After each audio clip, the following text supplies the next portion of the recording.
been meaning to do this video for a while now, and I actually want to do it on location, quote unquote, at Big Bend or Guadalupe Mountains or somewhere out west. But every time I'm faced with the prospect of a 7-hour drive home, I just decide to get in the car and start the drive home versus staying an extra hour to make this video. First of all, I never really thought much about going off trail initially. My goal is to climb as many different peaks and mountains as possible. And if you stick to the trails, at least here in Texas, you're gonna run out of mountains to climb pretty fast. So this pretty much necessitates going off trail. It's actually something I've really come to enjoy. So I'm gonna talk about the gear that I've used so far. For some of these items, I'll get a little bit more in depth. For others, I'll just pretty much note that I carry them.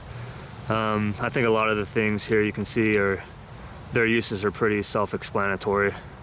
This is my backpack. This is a Jansport Agave 32 liter pack.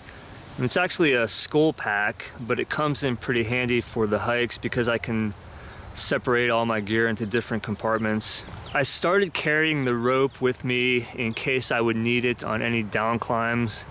If something looks too tough to get up, I'm not even gonna chance it, but if I think I can make it up with no problems, I want to have the rope with me just in case I would potentially need it to assist me on a down climb. So I started carrying that with me, and I just basically leave it in the pack all the time. And then the paracord I just added, it's more of a safety item and or a survival item.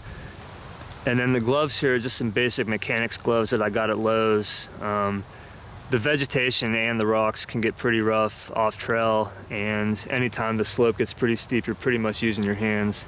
So I started bringing those with me to save my hands a little bit more. I like to have 2 light sources with me just because it creates a little bit more contrast at night and it's a little bit brighter. Sometimes I'll just use one, but most of the time, especially if I know I'm going to be out in the dark for a little while, I'll have both of them with me and keep both of them on. And that's a whistle. I just like to wear it around my neck as a safety item. The bandana is for a little sun protection for my neck. I can put it under my hat just to keep the sun off my neck a little bit more. Other potential uses are also as a tourniquet, or if you have a pretty substantial cut, you could use that to bandage it as well.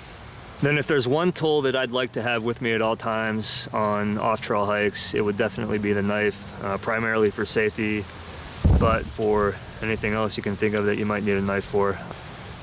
This is my first aid kit. It's for 1 to 2 people.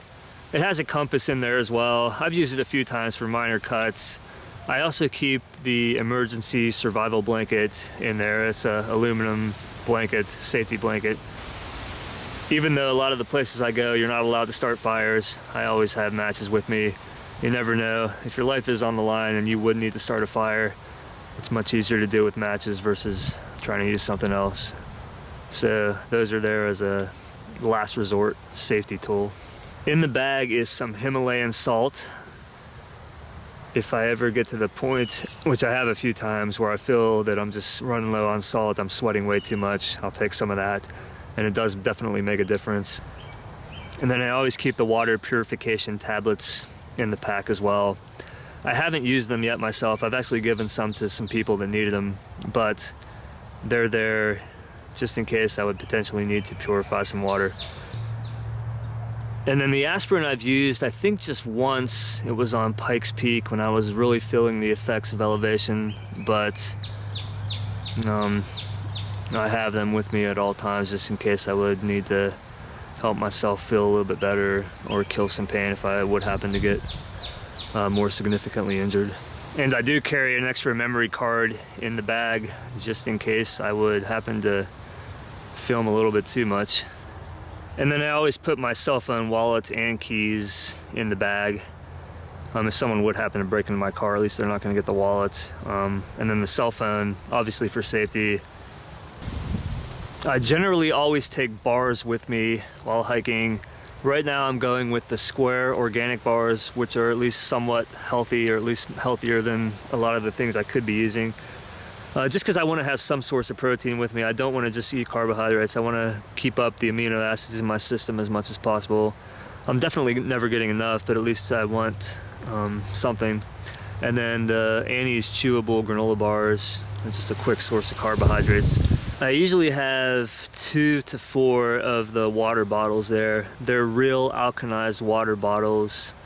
I just keep refilling them with reverse osmosis water. So usually 2 to 4 of those.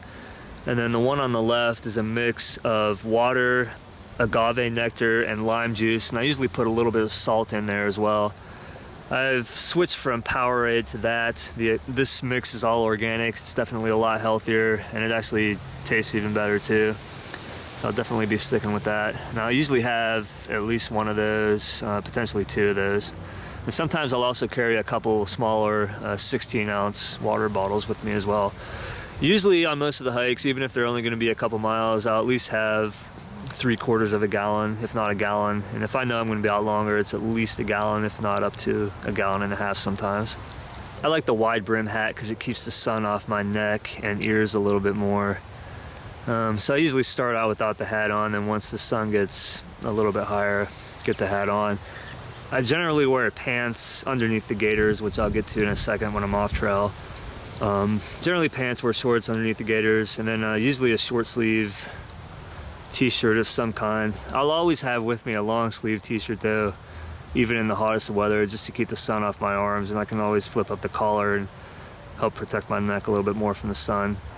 And then these are the gaiters here. They're full-length gaiters from ankle to hip. They just loop over your belt. And they're actually snake gaiters, snake-proof gaiters. So they're supposed to repel rattlesnake bites. I hope I never have to test that out.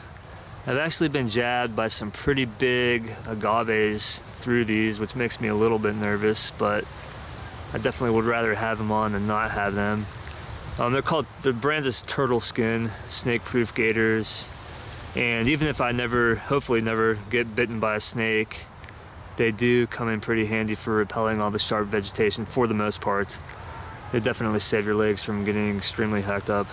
And then here's my GPS watch, which I got several months ago.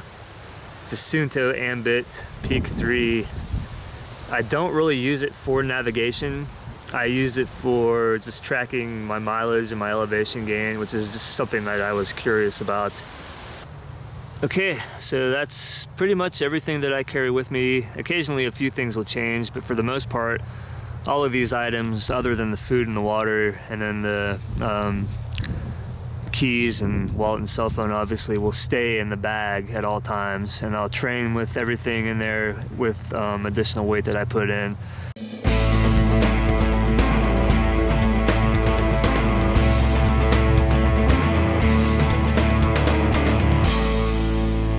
I'm sure a lot of you are familiar with Aaron Ralston, the guy that was trapped in a canyon in Utah by a boulder that fell on his arm.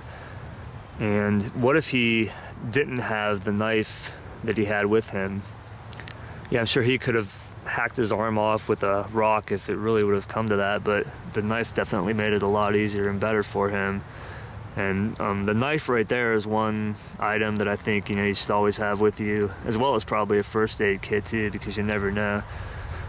And then any of the other items here, and there's obviously a lot more items than just these, are potential safety tools. So on the survival note as well, I think about 3 or 4 years ago, there was a woman doing the Appalachian Trail that I think she just wandered off trail maybe to go to the bathroom or something and ended up getting lost and dying. And it really wasn't that far from the trail. So the potential is there. The one piece of advice that I would give for that is just to come prepared with survival items like matches, like a knife, a first aid kit, an emergency blanket, extra clothing, the rope and the paracord, and lights, and then just a little bit of extra food and water too, in case you would need them, because you never know what could happen out there.